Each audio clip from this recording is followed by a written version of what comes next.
नमस्कार दोस्तों, बुनियाद एजुकेशन हब में आपका स्वागत है। दोस्तों आज अपना जो पाचन तंत्र का बस अंतिम भाग है। कल मैंने आपको लीवर के बारे में बता दिया कि लीवर अपने जो मानव शरीर की सबसे बड़ी ग्रंथि है, ठीक है। और आज पाचन तंत्र का सबसे अंतिम भाग है, वो है बड़ी आंत। कौन सा हो जाएगा? बड़ी आंत हो जाएगा, बड़ी आंत। तो दोस्तों आपको याद रखना कि ये इसका नाम बड़ी आंत क्यों पड़ा है। ये देखिए, मैं सबसे पहले बता दूं, बड़ी आंत, बड़ी आंत। देखिए दोस्तों, बड़ी आंत की लंबाई कितनी होती है? तो बड़ी आंत की लंबाई होती है 1.5 मीटर, 1.5 मीटर इसकी क्या होती है? लंबाई होती है। बड़ी आंत की लंबाई कितनी होती है? 1.5 मीटर क्या होती है? बड़ी आंत की लंबाई होती है। और छोटी आंत की लंबाई कितनी होती है? तो छोटी आंत की लंबाई होती है 7 मीटर। बड़ी आंत की लंबाई होती है 1.5 मीटर और छोटी आंत की जो लंबाई होती है वो होती है 7 मीटर। अब बड़ी आंत को अपन बड़ी आंत क्यों बोलते हैं? आपके दिमाग में आ रहा है कि सर छोटी आंत की लंबाई 7 मीटर, तो इसको बोलनी चाहिए बड़ी आंत है। नहीं, तो इसमें क्या है दोस्तों, बड़ी आंत का क्या है, इसका व्यास बड़ा है। इसका क्या है? व्यास बड़ा है, और इसीलिए और इस आंत को अपन क्या कहते हैं? बड़ी आंत कहते हैं। और इसकी लंबाई है 1.5 मीटर, ठीक है।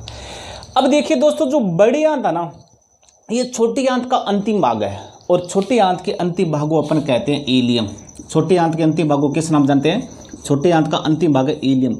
और ये इलियम से जुड़ा हुआ है, मतलब इलियम से जुड़ा हुआ है। तो मेरा कहने का मतलब क्या हुआ है कि जो छोटी आंत और जो बड़ी आंत का जो जोड़ है ना, उसको दोस्तों अपन क्या कहते हैं? उसे अपन कहते हैं सीकम। उसे अपन क्या कहते हैं? सीकम। मतलब बड़ी आंत और छोटी आंत का जोड़ को अपन सीकम कहते हैं। या अपन ये कहें कि बड़ी आंत के प्रथम भाग को अपन क्या कहते हैं? सीकम कहते हैं, ठीक है। अब देखिए दोस्तों, सीकम के पास में क्या है? अंगुली नुमा संरचना होती है। सीकम के पास में क्या है? अंगुली नुमा संरचना होती है, और जिसे अपन कहते हैं अपेंडिक्स। जिसे अपन किस नाम जानते हैं? जिसे अपेंडिक्स के नाम से जानते हैं। अपनी जो सीकम होता है, बड़ी आंत छोटी आंत का जो जोड़ होता है, इसके पास में अंगुली नुमा जो संरचना होती है, और उसे अपन क्या कहते हैं? अपेंडिक्स कहते हैं। क्या कहते हैं? अपेंडिक्स। और अपेंडिक्स के बारे में दोस्तों आप याद रखना, ये मानव शरीर का एक अवशेषी अंग है। कैसा अंग है? अवशेषी अंग है। और इसका कोई विशेष करके अगर अपन बात करें कि अपने शरीर में कोई कार्य नहीं है, इसका कोई अपने शरीर में योगदान नहीं है। कई बार क्या होता है दोस्तों, अपन देखा होगा कि पेट के निचले हिस्से में या उदर गुहा के निचले हिस्से में क्या होता है? अपना दर्द होने लगता है। तो अपन डॉक्टर को दिखाते हैं, तो डॉक्टर क्या बताते हैं? अपेंडिक्स बताते हैं। फिर डॉक्टर क्या करते हैं? इसे ऑपरेशन के द्वारा इसे बाहर निकाल दिया जाता है, क्योंकि इसका अपने शरीर में कोई कार्य नहीं है। अपने पूर्वजों में सर्वाधिक विकसित थी, क्योंकि अपने पूर्वज घास पत्ती ये खाते थे, तो उनमें क्या होता है? रेशा होता था, सेलुलोज होता था, और जो सेलुलोज का पाचन होता है वो अपेंडिक्स में होता है। इसके अलावा दोस्तों आपको याद रखना कि जो गाय होती है, जो भैंस होती है, और इसमें क्या होते हैं? अपेंडिक्स जो आकार में क्या होती है? बड़ी होती है, ठीक है। अब देखिए दोस्तों, अपन जो बड़ी आंत है, इस बड़ी आंत को 3 भागों में बांटा गया। कितने भागों में बांटा गया है? 3 भागों में। जो बड़ी आंत है, इसको आपको याद रखना, इस बड़ी आंत को 3 भागों में बांटा गया, ठीक है। और पहला भाग कौन सा हो जाएगा? पहला भाग हो जाएगा दोस्तों अंधनाल। पहला भाग कौन सा हो जाएगा? अंधनाल। और जिसे अपन क्या कहते हैं? जिसे अपन सीकम कहते हैं। जिसे अपन क्या कहते हैं? सीकम में कहते हैं, ठीक है। अब देखिए दोस्तों, छोटी आंत का जो इलियम भाग मैंने आपको बताया अंतिम भाग है, और इलियस में क्या है? जो पाचित भोजन है, और वो कहाँ पहुँचता है? तो वो अंधनाल में पहुँचता है या सीकम में पहुँचता है, ठीक है। दोस्तों आपको याद रखना है कि बड़ी आंत में भोजन का पाचन नहीं होता है। बड़ी आंत में भोजन का पाचन नहीं होता है। भोजन का पाचन छोटी आंत में पूर्ण हो जाता है। कई बार क्वेश्चन पूछा जाता है कि भोजन का पूर्ण पाचन कहाँ होता है? छोटी आंत में होता है। भोजन का सर्वाधिक पाचन कहाँ होता है? छोटी आंत में होता है। और भोजन का सर्वाधिक पाचन छोटी आंत के किस भाग में होता है? तो आपको याद रखना, ग्रहणी में होता है। भोजन की पाचन की शुरुआत कहाँ से होती है? तो मुमुख से होती है। तो यहाँ आपको याद रखना कि बड़ी आंत के इलियम भाग में और भोजन का पूर्ण पाचन होने के बाद, या छोटी आंत में भोजन के पूर्ण पाचन के बाद, और छोटी आंत की इलियम भाग से और भोजन बड़ी आंत के सीकम में पहुंचता है, ठीक है। और यहाँ क्या होता है कि जो आहार रस होता है, आहार रस, जो पाचित जो आहार रस होता है, और उसका क्या होता है? यहाँ अवशोषण होता है। उसका यहाँ क्या होता है? अवशोषण होता है, ठीक है। तो आपको याद रखना कि बड़ी आंत के सिक्कम भाग में क्या होता है या बड़ी आंत में क्या होता है, भोजन का क्या होता है, अवशोषण होता है। और भोजन के अलावा दोस्तों आपको याद रखना कि जो जल एवं कुछ दवाइयाँ है ना, उनका भी अवशोषण कहाँ होता है, उनका अवशोषण भी आपको याद रखना दोस्तों छोटी आंत में होता है। कहाँ होता है, छोटी आंत में होता है। फिर देखिए बड़ी आंत में होता है। कहाँ होता है, बड़ी आंत में होता है। फिर देखिए दोस्तों इसका दूसरा भाग कौन सा हो जाएगा, इसका दूसरा भाग हो जाएगा वृहदांत्र। क्या हो जाएगा, वृहदांत्र। और जिसे इंग्लिश में अपन क्या कहते हैं, इंग्लिश में अपन कहते हैं कोलन। क्या कहते हैं, कोलन। ठीक है। और ये क्या होती है दोस्तों, जो बड़ी आंत का और यू आकार का क्या है एक भाग होता है, और बड़ी आंत का ये कह दीजिए ये मध्य भाग होता है, ये यू आकार का होता है। ठीक है।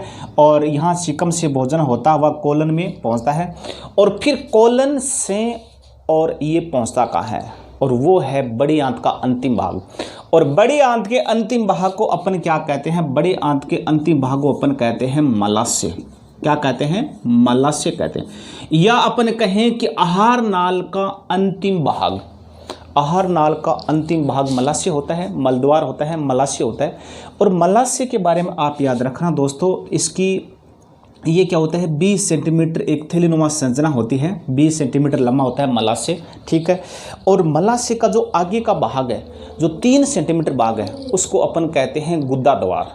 उसे अपन क्या कहते हैं, गुद्दा द्वार के नाम से जानते हैं। उसे अपन क्या कहते हैं, गुद्दा द्वार के नाम से जानते हैं। और वहाँ से जो वो गंदा जो अपशिष्ट पदार्थ है वो मलाशय में स्टोर होता है, यहाँ से गुद्दा द्वार से और मल द्वार से होता हुआ वो बाहर निकल जाता है। इसके अलावा दोस्तों आपको याद रखना, बड़ी आंत क्या करती है, श्लेष्म का स्त्रावण करती है। किसका स्त्रावण करती है, श्लेष्म।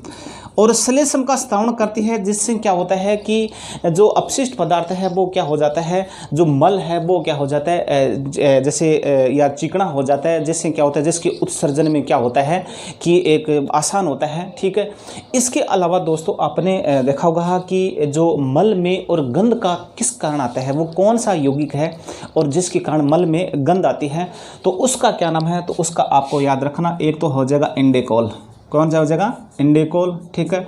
और स्टेकोल। ये 2 यौगिक है, ये 2 यौगिक है, और इन दोनों यौगिकों की वजह से क्या होता है, मल में और गंध आती है। ठीक है। और ये हो जाएगा दोस्तों पाचन तंत्र का संपूर्ण चैप्टर कंप्लीट। ठीक है। बड़ी आंत था, और बड़ी आंत में देखो दोस्तों आपको इतना याद रखना है कि ये सिक्कम किस आंत का, या बड़ी आंत के प्रथम भाग को अपन क्या कहते हैं, सिक्कम कहते हैं। ठीक है। या बड़ी आंत और छोटी आंत की जोड़ को अपन क्या कहते हैं, सिक्कम कहते हैं, क्योंकि ये क्वेश्चन बार बार परीक्षा में आता है। या फिर आपसे पूछ ले जाएं कि जल या कुछ दवाइयों का या जो अवशोषण कहाँ होता है, तो वो बड़ी आंत में होता है। बड़ी आंत में भोजन का पाचन नहीं होता है, क्योंकि पाचन तो छोटी आंत में पूर्ण हो जाता है। ठीक है। इसके अलावा दोस्तों जो ये अपेंडिक्स जो संरचना है, ये बड़ी आंत और छोटी आंत के जोड़ के पास में है। ठीक है। फिर देखिए दोस्तों जो ये कोलन है, ये किसका एक भाग है, तो आपको याद रखना कोलन बड़ी आंत का एक भाग है। क्योंकि बड़ी आंत वाला को जो चैप्टर है वो इतना इंपॉर्टेंट नहीं है, क्योंकि छोटी आंत वाला वो चैप्टर इम्पोर्टेंट था, और ज़्यादातर क्वेश्चन यहाँ से उठते हैं। इसके अलावा मैंने कल यकृत ग्रंथि के बारे में बताया था, वो भी बहुत अच्छा चैप्टर है, और यहाँ से भी बहुत क्वेश्चन उठते हैं। यह हो जाएगा दोस्तों, पाचन तंत्र अपना कंप्लीट हो जाएगा, और कल अपना जो चैप्टर हो जाएगा वो हो जाएगा श्वसन तंत्र। ठीक है। और इसके अलावा दोस्तों आप चैनल को या अपने जो यूट्यूब चैनल को ज़्यादा से ज़्यादा आप वीडियो को शेयर, सब्सक्राइब, लाइक वगैरह करो। ठीक है। अपने दोस्तों को बताओ, बहुत अच्छा।